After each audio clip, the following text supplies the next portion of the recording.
Internet crew, it is Multiplier here now. One of my favorite new features of iZotope Ozone 8 is something called Tonal Balance. It's basically a referencing tool that allows you to check your dynamics and EQ to make sure scientifically your track is in the correct ballpark. So what I've got here is a track I made a year or two ago. Pretend I'm, say, mixing or mastering this project. Now what I could do to check this is grab Tonal Balance Control, plonk it on the master. Now you get these bands and that's cool, but what's even cooler is this fine section. Now this is kind of like a spectrum analyzer with the low frequencies on the left and the high frequencies on the right.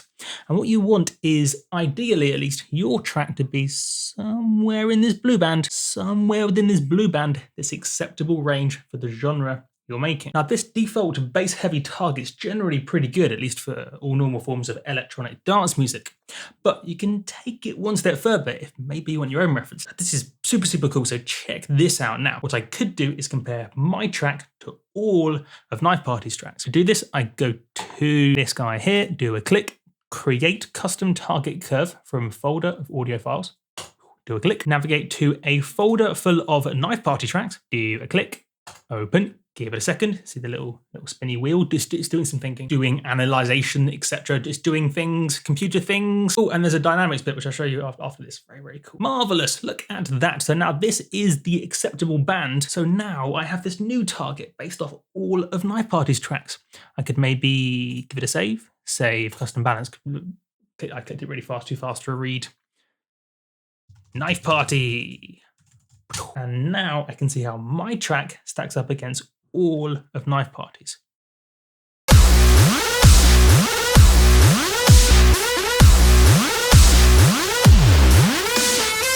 Good.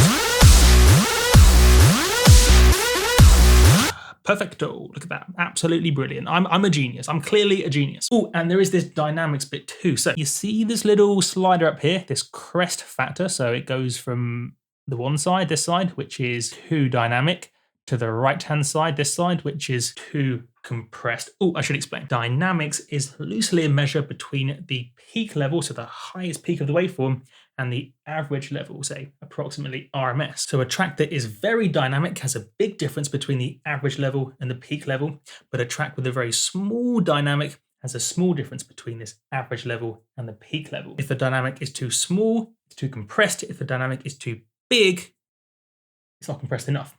And that's what this shows you here. See how it moves about? And that is absolutely perfect for this style of music. If the little circle is to the left of this line here, the track is too dynamic. If the little circle is to the right of this line here, the track is too compressed.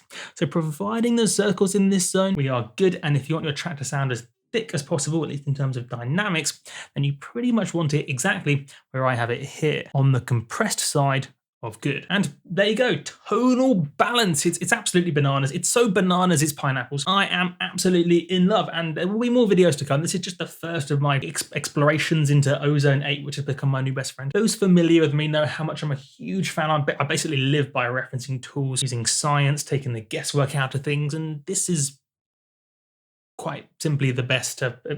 It's the best way to do it. My name has been Multiplier, and I will catch you guys on the flippity flip.